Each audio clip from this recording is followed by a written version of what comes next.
ในวันที่26มังกร2026กรมกวดการรัฐกระทรวงการเงินได้จัดกองประชุมการจัดตั้งปฏิบัติเวียกงานวิชาเฉพาะประจำปี2025และทิศทางแผนการปี2026ของแขนงการกวดการรัฐกระทรวงการเงินโดยการเป็นประธานของสหายภูวงศ์กิตวงศ์กรรมการคณะประจำภาคกระทรวงประธานคณะกวดการภาครองรัฐมนตรีกระทรวงการเงินมีสหายคันคำไสยวงศ์กรรมการคณะภาคกระทรวงรองประธานคณะกวดการภาครักษาการหัวหน้ากรมกวดการรัฐต่างหน้าจากแขนงกวดการรัฐแผนกการเงินแขวงนครหลวงเวียงจันทน์พร้อมด้วยบรรดากรมอ้อมค้ากระทรวงและพนักงานหลักแหล่งของกรมกวดการรัฐเข้าร่วมในกองประชุมสหายคันคำไสยวงศ์กรรมการคณะภาคกระทรวงรองประธานกวดการภาครักษาการหัวหน้ากรมกวดการรัฐได้ผ่านบทสรุปการจัดตั้งปฏิบัติเวียกงานวิชาเฉพาะประจำปี2025และทิศทางแผนการปี2026ของแขนงกวดการรัฐกระทรวงการเงินเพื่อถอดถอนบทเรียนการจัดตั้งปฏิบัติเวียกงานกวดการรัฐในระยะผ่านมาและนำเอาผลสำเร็จดังกล่าวมาเป็นบอนอิงในการจัดตั้งปฏิบัติในต่อหน้า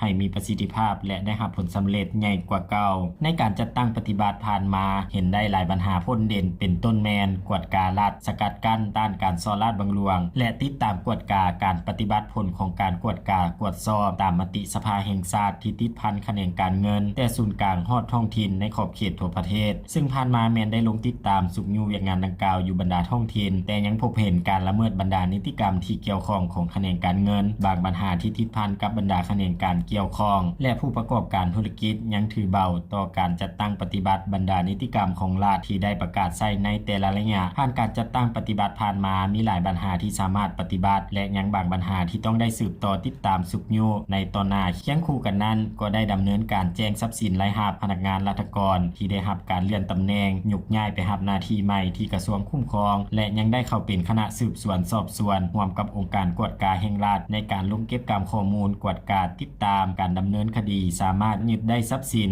และอายัดเงินในบัญชีที่มีส่วนเกี่ยวข้องอีกจำนวนหนึ่งโอกาสดังกล่าวสหายภูวงศ์กิตวงศ์กรรมการคณะประจำภาคกระทรวงประธานคณะกวดการภาครองรัฐมนตรีกระทรวงการเงินมีความเห็นโอ้ลมว่าให้คณะนำภายในกรมจงเอาใจใส่นำพาสีนำเวียกงานกวดการรัฐอย่างเข้มแข็งสามารถซอกเห็นปรากฏการณ์ที่ละเมิดกฎหมายอยู่กงจักรของรัฐสุกอยู่ในเวียกงานติดตามกวดการรัฐอย่างเด็ดขาดแข็งแรงและเป็นระบบต่อเนื่องเป็นต้นกวดการปฏิบัติกฎระเบียบของพรรคมติคำสั่งข้อกำหนดกฎหมายของรัฐและติดตามกวด